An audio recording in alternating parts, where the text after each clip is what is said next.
Europa se está convirtiendo en el lugar de esa novela de George Orwell. Es Europa 1984 y cada vez se refleja más en todo lo que hacen, en todas las regulaciones. Priorizan la regulación a la innovación. Son los mayores innovadores de regulación, a pesar de que no tengan nada que regular, ¿no? Es increíble cómo lo único que hacen es poner leyes, poner prohibiciones, controles. Claro, Bitcoin es lo contrario a eso.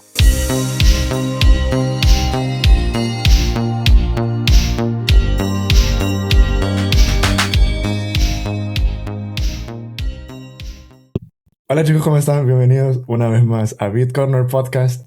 ¡Feliz 2026! Increíble, ya son 3 años en el podcast. Y bueno, espero que les haya gustado cómo cerramos el año. Fue bastante interesante, he hecho 3-4 episodios alrededor. Y como les dije en el episodio anterior, que fue en inglés, ahora se los digo en español, el episodio que grabamos, el último episodio del 2025 fue el episodio 99, y que este episodio que están viendo en realidad es el 101, y el 100 ya lo verán en su momento porque estamos preparando algo un poco especial, pero no me quiero alargar. Si ya conocen el podcast, está haciendo lo mismo, pero los invitados serán muchos más. Los primeros 2 años, como hablamos, ha sido para dar fundamentos de Bitcoin. Ahora estamos expandiéndonos un poco más con Nostr, también nuestros proyectos que tenemos con Bitcoin Film Fest. Y bueno, ya verán, tenemos bastantes cosas planeadas para este 2026. Y qué mejor manera de empezar el año con un invitado bastante especial que desde hace rato quería tenerlo en el podcast. Pero no me quiero extender más y comencemos este podcast. Quiero darle la bienvenida a Adrián Bernabeu, que es el autor de El Bitcoinismo y también del documental Inconfiscable. Bienvenido. Muchas gracias por invitarme, Juan. Es la primera vez que me invitan a un episodio que ya hay otro antes sin estrenarse. Es paradójico, me recuerda a alguna película, ¿cómo se llama esta película? Tenet, ¿no? No sé, es como la serie Dark también. Sí, con una temporalidad me alegra. Muy especial este capítulo. Desgraciadamente se lo ha aprendido, no sé, seguramente lo conoces, a Broncano, que él hace como sus grabaciones ¿cómo se llama? De la revuelta, y los deja pregrabado y luego los saca no sé cuándo. Más o menos un poco ese desastre. Pues vamos a ello, Juan. Me dejo guiar por ti, lo que tú consideres será apropiado. Ok, seguramente mucha gente te conoce y honestamente quiero ir directamente al grano porque hay muchas cosas que quiero hablar contigo, y creo que uno de los temas que me gustaría tocar contigo es la riqueza inconfiscable, así que quizás para la gente que por primera vez están escuchando ese término, ¿qué significa exactamente la riqueza inconfiscable? Hay muchos matices en los que Bitcoin es nuevo para el mundo y el motivo por el que genera una nueva era. Esa era yo le llamo bitcoinismo, que es la era desde la cual Bitcoin genera un antes y un después en la humanidad. Es un movimiento histórico y como todo movimiento histórico lo genera un hito. Ese hito es Bitcoin. Y Bitcoin tiene muchas propiedades, muchas características especiales, y por eso estuve dudando de cuál darle más importancia. El subtítulo le da importancia a una de estas características, que es su inconfiscabilidad, su alto grado de inconfiscabilidad. ¿Y por qué supone una nueva era de la riqueza inconfiscable? Pues básicamente porque hasta el momento del nacimiento de Bitcoin, todo lo que habíamos entendido como propiedad estaba tergiversado. En el libro le llamo la superstición de la propiedad privada, porque es como si, no sé si los que están escuchando han leído 1984 de George Orwell. Claro, pero en 1984 se explica que las palabras pueden modificar lo que entendemos conceptualmente para esa palabra. Si, por ejemplo, la palabra o el concepto de paz lo llamamos guerra, o la guerra lo llamamos paz, claro, puede confundir obviamente a su comprensión, ¿no? Y ese es el mismo error que hemos tenido con el concepto de propiedad. Lo hemos tergiversado, lo hemos modificado de lo que debería ser realmente la propiedad privada absoluta, que es tener realmente esa propiedad y que no dependa de un tercero, y que ese tercero no pueda hacer algo que nosotros, por eso debería ser nuestra propiedad. Si hay un tercero que puede hacer o deshacer o modificar sobre esa propiedad, entonces ya no tienes la propiedad privada real absoluta. Y Bitcoin sí modifica este concepto, o al menos nos hace entender lo que realmente debería haber sido desde el principio de propiedad privada. Hay mucha gente que lo tergiversa o sigue confundido con ello, porque claro, como hemos tenido y seguimos teniendo cuentas bancarias que pueden ser congeladas, inmobiliarias que pueden ser expropiadas, todo tipo de propiedades distintas que al final o dependen de un tercero de confianza, o hay un poder superior, ya sea del gobierno, una institución, cualquier ente con mayor poder o mayor fuerza, pues hacer uso de esa propiedad, o puede tergiversar lo que entendemos como propiedad privada. Pero Bitcoin cambia por primera vez en la historia este concepto, ¿no? Y nos permite ser soberanos al 100%, y entendemos que es la primera propiedad absoluta que ha habido en la historia. O sea, que realmente no ha existido algo como una forma real de propiedad privada, ¿no? Antes de Bitcoin, por las propiedades que has dicho. Eso es lo que entendemos cuando lo estudiamos profundamente. La mayoría de gente que ve un clip en internet, en un short o en un reel, ¿no? Y escucha por primera vez esto, es leer los comentarios de muchas personas que no lo entienden porque no profundizan en ello y porque no han visto o no han estudiado lo que se entiende como propiedad, o los conceptos erróneos a través de lo que entendemos como propiedad. Claro, cuando yo, basado también en algunos autores como Miguel Ancho Bastos y como muchos otros, que nombran el concepto de propiedad que tenemos hasta Bitcoin como un usufructo realmente, que es pues tener el derecho de uso y disfrute, pero no la tenencia real de ese activo o de esa propiedad, de ese bien. Pues básicamente el usufructo dice esto, ¿no? Que tienes el derecho de uso y disfrute, pero no la nuda propiedad, que es lo que te permite ser propietario al 100% de esa propiedad. Sí, yo creo que una de las cosas también es porque no tenemos, desgraciadamente, hoy en día, no se estudia lo que es el dinero como tal. Y aparte de eso, esto lo estaba hablando también en el episodio anterior, que era de que nosotros aprendemos en la escuela o en la universidad un tipo de economía que es la economía en la que estamos acostumbrados desde 1971. Es la economía keynesiana, pero no se habla de la economía austríaca. Y muchas personas inclusive no saben que existen otro tipo de economía. Antes de 1971, antes de que Nixon desvinculara el dólar con el oro, teníamos cierta conexión con la economía austríaca. Y de esto también quiero preguntarte, ¿por qué ahora el dinero, como nosotros le llamamos dinero fiat, que va vinculado al gobierno, por qué eso también de cierta forma convierte al trabajador asalariado en una forma de tipo de servidumbre moderna hoy en día? Sí, o incluso, ya que has nombrado también servidumbre voluntaria, incluso que tengo por aquí el libro de Hayek. Mira, el camino a la servidumbre lo tengo aquí, justo que has dicho economía austriaca, y tengo por aquí de mira, Hayek el camino a la servidumbre, voluntaria, que en realidad es de Hayek, de uno de los exponentes de la escuela austriaca. Y lo que mucha gente no sabe, no solo que los estudiosos o los economistas no conocen la escuela austríaca habitualmente, sino que los que conocen la economía austríaca tampoco saben que el origen es español. En realidad, el origen viene de la escuela de Salamanca. Y la escuela de Salamanca, sí, eso lo sabe poca gente también, o al menos incluso aquellos que sí conocen la escuela austríaca, pero a todas estas, pues a Mises, a Hayek, a Rothbard, a todos estos, a Menger, a todos les inspira los estudiosos de la escuela de Salamanca, que es que el origen es español, que tenemos a Francisco de Vitoria, a Juan de Mariana, a muchos, ¿no? A muchísimos increíbles que han hecho, pues Martín de Azpilicueta, o 1500, 1600, pues más de 500 años, ¿no?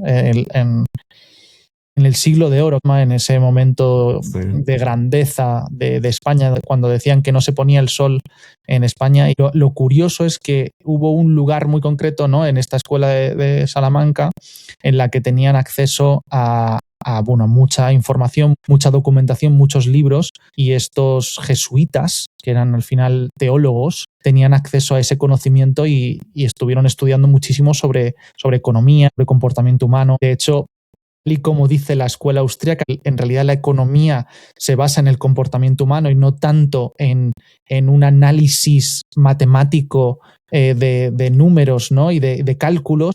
Es el comportamiento humano lo que rige la economía. Viene también de estos escolásticos, se les llama así, los escolásticos de la escuela de Salamanca. Así que sí, más bien tu pregunta iba referenciada a este ámbito. Sí. Más concretamente, lo que quería saber era, que ya no recuerdo exactamente cómo la has formulado la pregunta, porque me he ido con el tema de la escuela de Salamanca y la escuela austriaca, pero me has dicho, ¿cómo era exactamente? No, que porque el dinero fiat básicamente convierte al trabajo asalariado en una forma de servidumbre moderna. Efectivamente. Pues básicamente porque cuando nosotros modificamos nuestra conversión de nuestro tiempo, nuestro esfuerzo, por un dinero que en realidad está roto o está enfermo, como yo digo en el libro, en el libro le llamo que está enfermo y que Bitcoin podría ser ese antídoto, ¿no? Para la enfermedad, esa enfermedad que va deteriorando al activo, y entonces en el momento en el que nosotros intercambiamos nuestro tiempo y nuestro esfuerzo por un activo que está roto, lo que estamos haciendo es devaluar nuestro tiempo, no apreciar nuestro tiempo. Nos están robando nuestro tiempo en el momento en el que están generando a través de una máquina sin fin que no tiene pues nada más, no hay un ligue con un anclaje, sino que directamente se puede emitir de forma arbitraria, pues entonces es literalmente una extracción de nuestro poder. De hecho, hablando justamente de estos escolásticos, el primero que se dio cuenta de esto o que lo criticó, mejor dicho, públicamente, fue Juan de Mariana, que hizo un escrito que llamaba Tirano al rey por hacer esta aleación o esta modificación de la moneda en el momento en el que hacía el famoso señoriaje, que básicamente es extraer parte del material valioso de la moneda y entonces está robando, haciendo inflación a la población porque está extrayendo parte del recurso que debería estar depositado en el dinero. Pues Juan de Mariana, de hecho, estuvo en la cárcel justamente por decir públicamente que esto era un robo, que el rey nos estaba robando por hacer esto. Dando a conocer hace más de 500 años que seguimos ejerciendo, ¿no? A día de hoy. Claro, si ellos pueden extraer más de algo que nosotros necesitamos extraer o ganar a través del esfuerzo y del trabajo, pues nos convertimos en esclavos de algo que nos mantiene ahí presos sin que podamos profundizar o mejorar nuestra vida, ¿no? Sí. Otro de los temas que quería tocar era que también dentro de la economía keynesiana, aparte que está ligado el dinero fiat con el gobierno, una forma de mantener el equilibrio es por medio de la impresión, ¿no? del dinero. O sea, para evitar el tema de inflación, que no se vaya tan alto y todo esto. Pero también ese es otro punto que me gustaría que toquemos de Bitcoin para la gente que quizás está aprendiendo sobre esto. El dinero fiat, al final el gobierno elige cuándo imprimir dinero de acuerdo a su conveniencia, pero con Bitcoin es diferente. Y con Bitcoin es diferente, aparte de los 21 millones que hay, está bastante, si no directamente, completamente relacionado y ligado y respaldado por la energía. Pero, ¿qué significa realmente que Bitcoin esté respaldado por la energía? Esto es un concepto que la mayoría de personas ni piensa, ni por supuesto entiende. De hecho, la mayor crítica normalmente es Bitcoin no está respaldado por nada, ¿no? Dando a entender de que las cosas que el dinero mágico. tienen claro, el dinero mágico de Internet.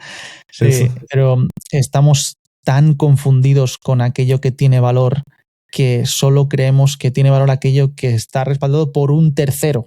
O sea, por una entidad o por ya sea una empresa, un estado o lo que sea, ¿no? Y eso en realidad son activos financieros, no son activos reales. Los reales son valiosos por sus características, por lo que ya son. Un inmueble no necesita estar garantizado por una empresa porque ya tiene sus propias características. O el oro, se entiende que no hay nadie detrás del oro, ni tiene por qué haber nadie porque ya es valioso por sus propias características. Lo mismo pasa en Bitcoin, pero además de esto, además de que en Bitcoin sí está garantizado por una criptografía, por unas matemáticas, bien está anclado al mundo real por una energía. Y esto es mucho más complejo de lo que la gente piensa, pero para simplificarlo es como si pudiéramos encapsular energía en formato monetario. Es como si tuviéramos un dinero energético. Y esto suena muy raro, pero efectivamente por cada Bitcoin emitido o por cada fracción de Bitcoin que existe, ha tenido que haberse consumido una energía real que no puede ser falsificada. Esto es muy fuerte cuando lo piensas, de verdad, porque para crear el dinero que tenemos ahora mismo, los euros, los dólares o cualquier otro, no ha habido una energía consumida a gran escala. De hecho, esa es la falacia, digamos, de crear ese dinero, porque no hay un proof of work, no hay una prueba de trabajo real hecha. Simplemente a través de un botoncito se puede emitir deuda y esa deuda es dinero nuevo y no se necesita un trabajo ejecutado para crear un nuevo dinero. En cambio, en Bitcoin sí o sí se ha necesitado de esa fuerza de trabajo, de esa energía consumida para poder existir, para que pueda existir esa fracción de Bitcoin. Entonces ya de por sí un mínimo de coste, digamos, y de algo que no es falsificable. En este caso es la energía. Y eso le da una fuerza muy fuerte. De hecho, en el libro también cito, por ejemplo, al autor de Software, que básicamente él explica... Jason Lowery. Jason Lowery, no caía en su nombre. Gracias, sí. Juan. Básicamente él dice que Bitcoin debería llamarse BitPower en vez de Bitcoin, porque también la palabra coin genera algunas confusiones que no son muy agradables para Bitcoin, porque la gente cree que simplemente es una divisa o algo por el estilo, cuando es mucho más, ¿no? que simplemente un medio de intercambio, un dinero, o como queramos llamarlo, ¿no? Es algo mucho más poderoso, digamos, o mucho más fuerte. Entonces, aquí Jason lo que hace es justamente explicar también lo poderoso que es tener un dinero ligado a la energía, ligado al power. Entonces él le llama BitPower justamente por esto, ¿no? Porque lo que haces es, también le da un anclaje al mundo real, que esto es algo que lo he dicho al principio, pero muchas veces se pasa por alto el hecho de que dicen, no, pero es que esto es digital y esto, bueno, pues está como en el aire, así, como en un mundo etéreo, sí. Pero está anclado sí o sí al mundo físico, porque sí o sí tienes nodos, tienes mineros, claves privadas que también normalmente están en formato físico. Al final hay muchas partes de las más importantes que tiene Bitcoin que son físicas. Entonces eso también le da una unión al mundo real, que por ejemplo el fiduciario cada vez tiene menos anclaje al mundo real, porque más del 95% del dinero del mundo es únicamente digital y no tiene ninguna representación física o ninguna conexión con el mundo físico. Sí, y otra cosa que va relacionado también con la energía, porque has dicho que en Bitcoin necesitas gastar energía, que es el Proof of Work, y esto va bastante ligado a la minería. Pero también eso es otro tema que muchas veces está muy mal entendido, sobre todo por los medios y los políticos que tratan de decir, oh, no, Bitcoin va a acabar con el planeta porque consume mucha energía y no sé qué. Hablemos realmente de esto, o sea, ¿por qué la minería en realidad no es un problema, sino que es una solución, digamos, mal entendida? Esto es un tema muy amplio. Yo también lo he tratado en mi canal de YouTube, también en un podcast hablando sobre esto, porque yo en el libro explico el concepto como un término que le llamo energía. Todos conocemos la energía verde, la energía renovable, esa energía que se extrae, digamos, o que se consigue con recursos que no dañan al medio ambiente y todo ese tipo de cosas. Y luego hay una energía, que es esta energía naranja, que básicamente ha sido producida, no solo producida en origen, no aprovechada gracias a Bitcoin, porque sin Bitcoin no podría haber sido capturada.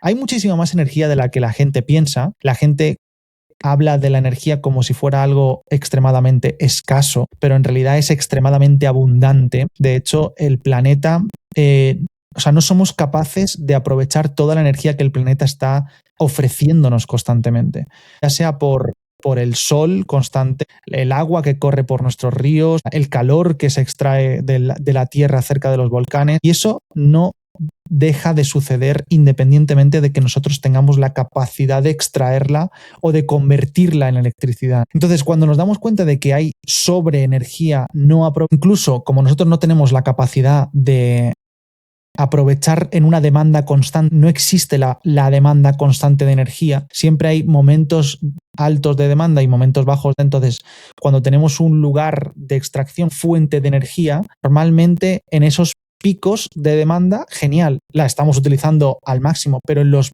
puntos bajos hay un montón de energía que se está derrochando, que se está perdiendo. Entonces, esta energía naranja lo que hace es solucionar el aprovechar toda esa energía que en otro momento, por ejemplo, en una energía geotérmica en el que un volcán está extrayendo calor o una presa en la que está cayendo agua o una hidroeléctrica en la que está cayendo agua, claro, si tú no aprovechas toda esa agua que corre, en los momentos bajos de demanda, claro, esa agua pasa, ya no vuelve a pasar por el mismo lugar, es un agua nueva, entonces se pierde esa energía para siempre que no ha sido convertida en electricidad, ¿no? Entonces, gracias a la energía naranja, podríamos decir que es esa energía que cuando no se aprovecha se convierte en Bitcoin y se puede almacenar, digamos, en formato monetario, en formato Bitcoin, que luego puede ser utilizado para múltiples cosas, ya sea para otras hidroeléctricas, para otro tipo de usos energéticos, para trasladar esa energía en formato Bitcoin a otros lugares o para invertirlo en otras cosas o simplemente para abaratar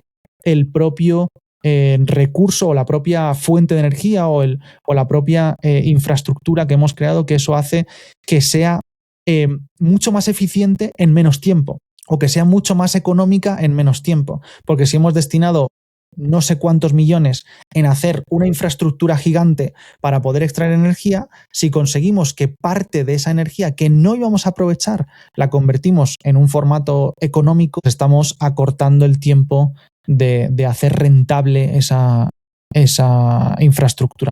Bitcoin tiene un montón de soluciones a la energía y al hacerlo más económico podemos hacer más con menos o hacer más con lo mismo, que también es una solución a poder tener más recursos, a poder tener más energía, a poder generar más infraestructura, todo lo que eso conlleva. O sea que es una solución, como bien decías al principio, a tener más fuentes de energía y más energía disponible con los mismos recursos.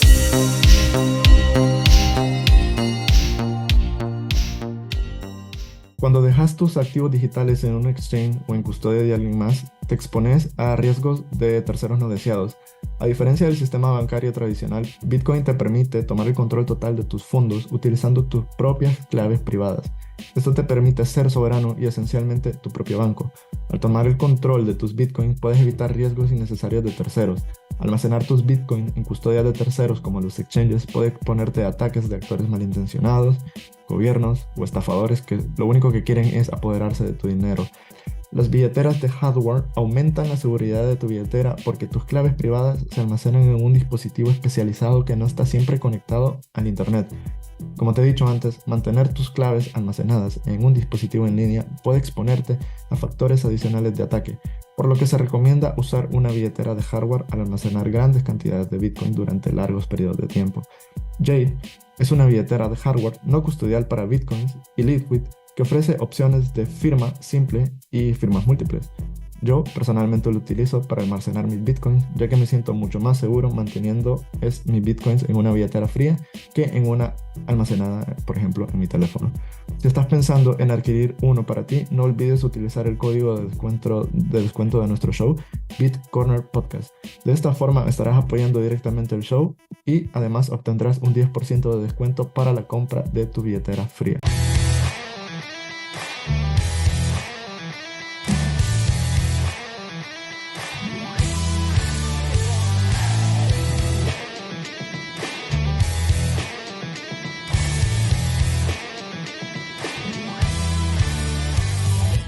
This podcast is brought to you by Bull Bitcoin, the most trusted Bitcoin-only exchange built by Bitcoiners for Bitcoiners who give a damn about sovereignty, not altcoins, no custody, just pure Bitcoin straight to your wallet.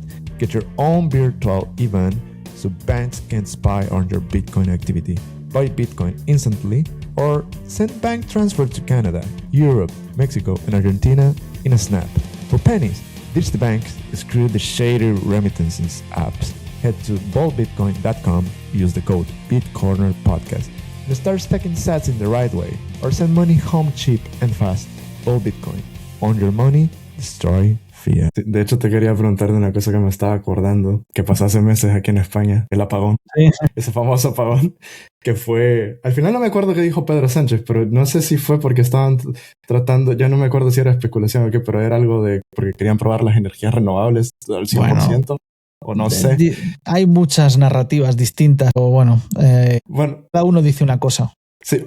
Vas a encontrar de diferentes opiniones. Sí, bueno, yo lo que te quería preguntar es que si digamos que realmente se hubiera utilizado toda la energía, que realmente hubiera sido un experimento de energías renovables, ¿no crees que usando mineros de Bitcoin se hubiera podido estabilizar esos picos de energía y que no hubiera ocurrido ese apagón? Por supuesto. O sea, fue tremendo. Esas sobrecargas se regulan también de esa manera. Y es más, en lugares como Texas ha hecho esa solución. Se utiliza Bitcoin como regulador, como equilibrador, digamos, de esos picos de demanda y esos descensos, porque es efectivamente como una especie de amortiguador para el consumo energético o para los momentos de mucha energía disponible. O sea que efectivamente Bitcoin también soluciona este tipo de problemáticas. Ok, sí, eso es bastante...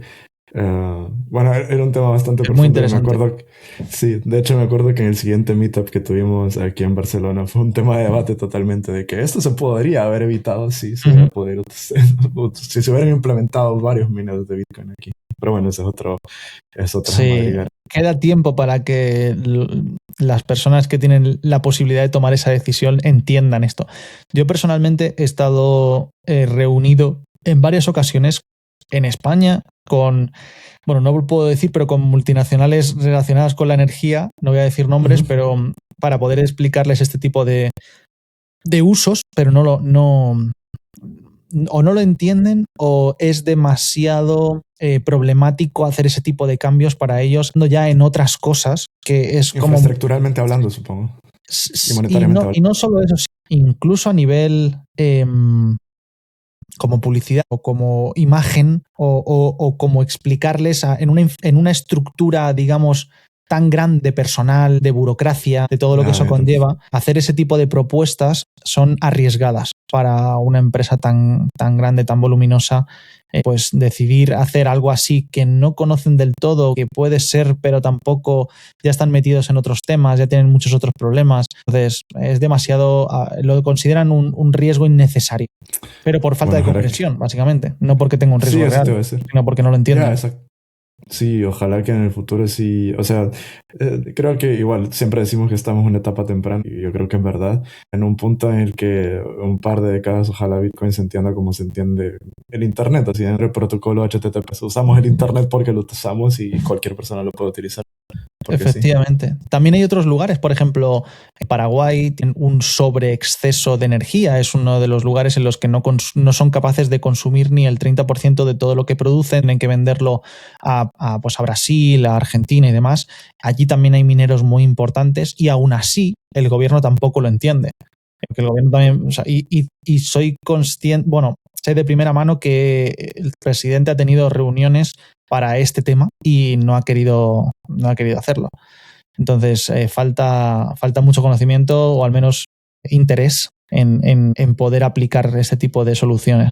Adrián, a 2/3 del podcast, y el podcast tiene una sección que probablemente lo sabrás, el público lo sabe, que es un juego, que es mi invitado anterior, tiene una pregunta para el invitado actual. Y bueno, tú también tendrás la oportunidad de hacerle la pregunta al siguiente invitado, que te digo cuando terminemos de grabar. Pero mi invitado anterior fue Cristina Mazankova, que ella es la jefa de Relaciones Públicas de Bitcoin Inc. Y también está lanzando este máster en Bitcoin en la Universidad de Erides, puede ser, no me acuerdo cómo se llama. ¿Esperides? Creo, está en Gran Canarias, creo, si no me equivoco, la universidad. Ok, pues ahí.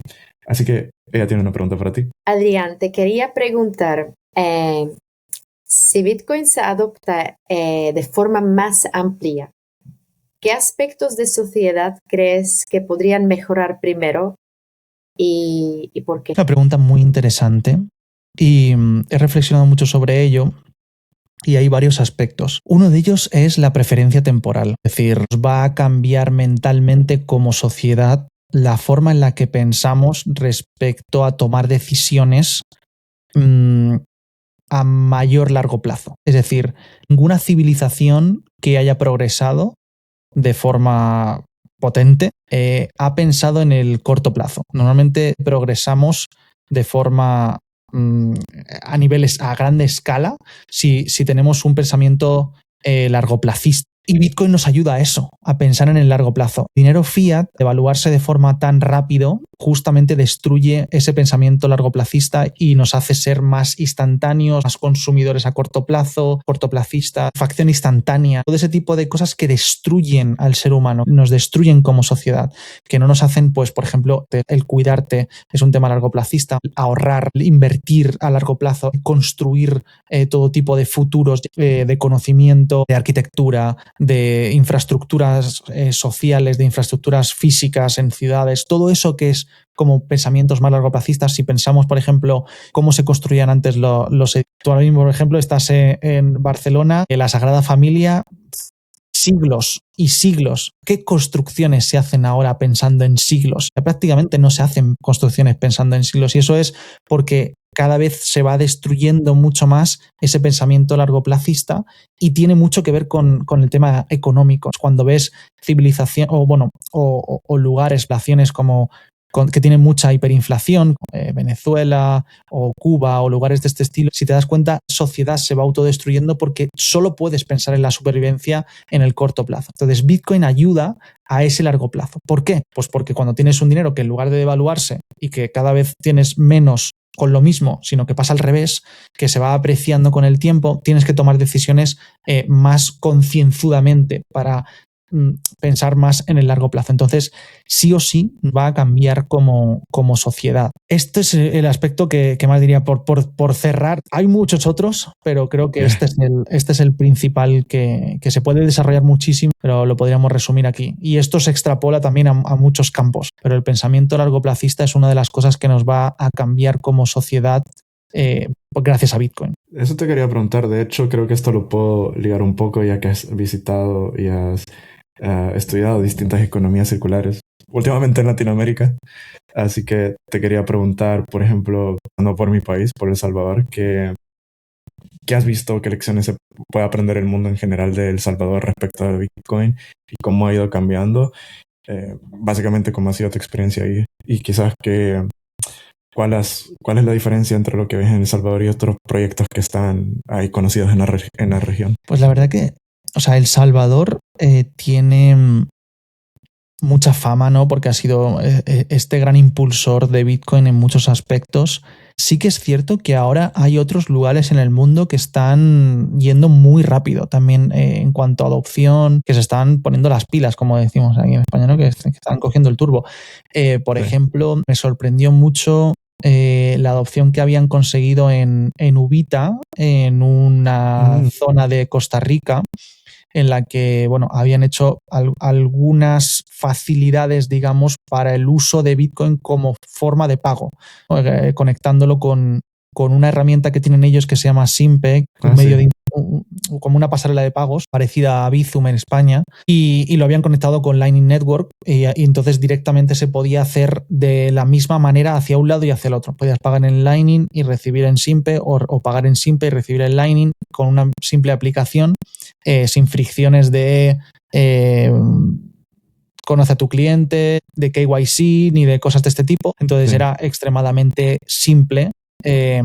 Y pues mucha gente lo podía utilizar de esta manera. Vemos economías circulares de esta manera. Por ejemplo, también me sorprendió cuántos locales aceptaban Bitcoin en Lago Bitcoin en Guatemala recientemente también, y había pues más de 100 y pico establecimientos que aceptaban Bitcoin de forma pues totalmente normal, y no sé cuántos habrá en El Salvador, pero 100 o 100 y algo, no los he visto todos juntos en un lugar, en poco espacio. Y entonces, pues sí que hay algunos lugares que están haciendo muchos avances en ese sentido. Lo que sí que me gustaría recalcar de alguna manera, y no sé si es una crítica o no, pero sí que es algo que me gustaría recalcar, es que la mayoría de gente que habla de adopción, normalmente habla de adopción únicamente en la forma de pago, o sea, en utilizar Bitcoin como medio de intercambio, y eso está muy bien, es mucho más visible, es mucho más, digamos, lógico, ¿no? O a simple vista se ve mucho más. Pero obviamente el hecho de utilizar Bitcoin pues como forma de ahorro, o simplemente como seguro, como una especie de de colchón, como pues también como colateral o como muchos otros formatos en los que puedes utilizar Bitcoin no solo como medio de pago, pues también se están adoptando cada vez más. O sea, yo estoy viendo, por ejemplo, el mercado de pignoración, de colateralización, de cómo cada vez se utiliza más como garantía para poder solicitar créditos. Hay muchos lugares con mucha gente que no tiene acceso al crédito bancario y que puede utilizar su Bitcoin como garantía para poder tener crédito sin necesidad de bancos, haciendo créditos peer-to-peer, y eso a mí me parece también una forma súper sorprendente o muy avanzada o al menos diferente de utilizar Bitcoin, que no sea solo como medio de intercambio y que, por supuesto, es algo muy necesario para el mundo. Y cada vez se ve mucho más. Lo que pasa es que, claro, como no lo vemos en un lugar físico concreto, pues a veces no le damos tanta importancia y no decimos, bueno, no es tan visible o no se puede fotografiar o no se puede ir a visitar, ¿no? Pero cada vez Bitcoin tiene mucha más acogida en muchas más vertientes, que no sea solo el pago en un establecimiento o la aceptación de Bitcoin en un local. Sí. ¿Y qué crees que pasa aquí en Europa? Desde una perspectiva, o sea, de una perspectiva de mi país y de Latinoamérica, también viviendo aquí, se nota muchísimo por todas las regulaciones que están poniendo, sobre todo la última de MiCA y de cierta forma la que están tratando de impulsar las CBDCs y todo esto. ¿Por qué Europa se siente que es tan anti-Bitcoin? Y la otra, son dos preguntas en una. ¿Y por qué España también se siente tan anti-Bitcoin? Básicamente porque son pro control y Bitcoin es sinónimo de libertad. Entonces es contrario, son contrarios a la libertad. Europa es la distopía. Europa se está convirtiendo en el lugar de esa novela de George Orwell. Esa Europa 1980 vez se refleja más en todo lo que hacen, en todas las regulaciones. Priorizan la regulación a la innovación. Son los mayores innovadores de regulación, a pesar de que no tengan nada que regular, ¿no? Es increíble cómo lo único que hacen es poner leyes, poner prohibiciones, controles. Claro, Bitcoin es lo contrario a eso. Bitcoin es lo contrario a la prohibición, es lo contrario a todo ese tipo de ataduras, es lo contrario a las cadenas. Y cuando no puedes poner cadenas a algo, solo les queda ser contrarios a ello, porque no le pueden poner cadenas a Bitcoin. ¿Y crees que se puede de alguna forma cambiar esto en el sentido de, por ejemplo, cada país, cada región tiene su forma de adoptar Bitcoin? Argentina, por ejemplo, tiene hiperinflación, usa bastante Bitcoin. También ellos usan stablecoins y también usan el dólar azul y el dólar en tal. Pero también Estados Unidos ha adoptado Bitcoin en sus tesorerías. Hay Bitcoin Treasury Companies. El Salvador lo utilizó como moneda de curso legal, todavía lo seguimos utilizando. ¿Cuál crees que podría ser la solución aquí en Europa? ¿O es que Europa probablemente no lo vaya a utilizar porque probablemente de cierta forma está bastante, ¿cómo se dice? Seguro? No quiero decirlo seguro como tal porque no es seguro, pero o protegidos o sobreprotegidos por el Banco Central Europeo. O sea, la premisa siempre del que quiere controlar, su frase favorita es la justificación de la seguridad para el control. Es decir, ¿cómo te puedo controlar? Bueno, diciéndote que es por tu seguridad, ¿no? Porque la libertad en realidad necesita de la responsabilidad. O sea, la libertad es lo contrario, exteriorizar la responsabilidad. Es como que otro tiene la responsabilidad de mi seguridad. Entonces ellos se atribuyen ese rol de seguridad que en realidad es una falsa seguridad. ¿Para qué quieres seguridad sin poder tomar decisiones, sin poder decidir? Es como, o sea, en una cárcel tú tienes máxima seguridad en tu celda, pero no tienes la capacidad de ejercer esa seguridad, ¿no? De disfrutar de esa seguridad, porque no puedes hacer absolutamente nada. Estás súper seguro, pero sin poder hacer absolutamente nada, ¿no? Entonces nos están llevando a esa cárcel. Los ejemplos que me has puesto, dirigentes o sus líderes no tienen la misma perspectiva de lo que es el control, la seguridad y la libertad que lo que les pasa en Europa. En Europa no quieren que sus ciudadanos puedan tener ese tipo de libertades. Lo que quieren es tener la capacidad de extraer y redistribuir eso que se extrae como ellos lo decidan. O sea, ellos consideran que la forma positiva de hacer las cosas es justamente en la que ellos deciden cómo se hacen las cosas y que no cada uno de nosotros somos simplemente peones, leche, o sea, somos vacas lecheras para extraernos la leche, para extraernos todos los recursos. Y entonces ya decidirán ellos cómo se utilizan esos recursos. Y Bitcoin es contrario de nuevo a eso, porque Bitcoin pues no lo pueden extraer, no lo pueden pues redistribuir como consideren. Entonces, pues por eso las CBDCs, por eso todo lo que sea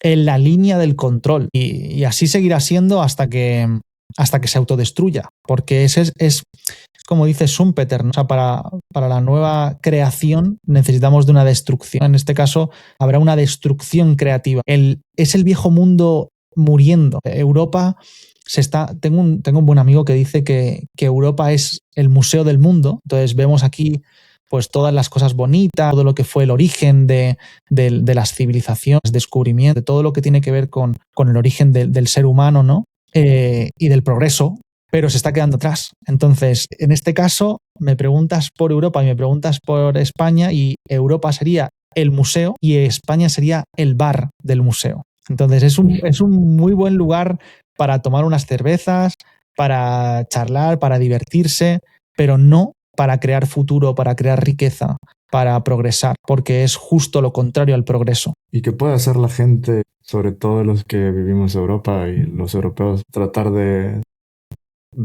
escapar de esto, ¿no? Porque yo creo que, como yo lo veo como ciudadano que está viviendo en Europa, hay cierto nivel de responsabilidad hacia nosotros, saber aprender y tratar de proteger no solo nuestra propiedad privada, pero nuestro futuro, nuestro tiempo, al final, nuestra vida. Todo está correlacionado. Al final, creo que lo más valioso en este mundo es nuestro tiempo. Totalmente. Entonces, ¿qué puede hacer el individuo ahora en día? Pues sin duda entender Bitcoin y utilizar Bitcoin. Es que es una herramienta de libertad total. Otra de las formas en las que los europeos lo están haciendo es huir con los pies, o votar con los pies. O sea, están ejerciendo su voto. Y fíjate la reacción de Europa. O sea, la reacción de Europa es que probablemente veamos impuestos por pasaporte. Es decir, que ya da igual que te vayas de Europa, si tienes un pasaporte europeo vas a tener que seguir pagando impuestos allí donde estén, porque lo único que les importa es eso, seguir extrayendo la riqueza de sus ciudadanos. Bitcoin soluciona también este problema porque te da una negociación con el Estado, porque ya no es solo tú me lo extraes. De hecho, volvemos al inicio, digamos, de lo que eran los impuestos. Los impuestos al principio no eran impositivos, eran tributos, y los tributos eran negociados. Los tributos no eran me das porque yo te lo digo, sino apalabramos cuál es voluntariamente lo que se va a donar o a entregar a cambio de una contrapartida, a cambio de pues seguridad o servicios de algún tipo, estructura, algunas ventajas que tengamos a cambio, pero es que ya llega un punto en el que la extracción y lo recibido de contraparte ya no están equilibrados. Cada vez la gente lo va entendiendo más y está siendo cada vez más extremo, y la gente directamente huye, pero huye con los pies. Estamos viendo que es casi al revés de lo que estaba sucediendo. La gente deseaba ir a Europa, y los que vienen a Europa, es verdad que hay mucha gente que sigue deseando ir a Europa, pero porque vienen de otros lugares por su paguita, como decimos, a por esa ayuda. Lo único que hacen es comprar esa ayuda para el voto. Es una compra de votos.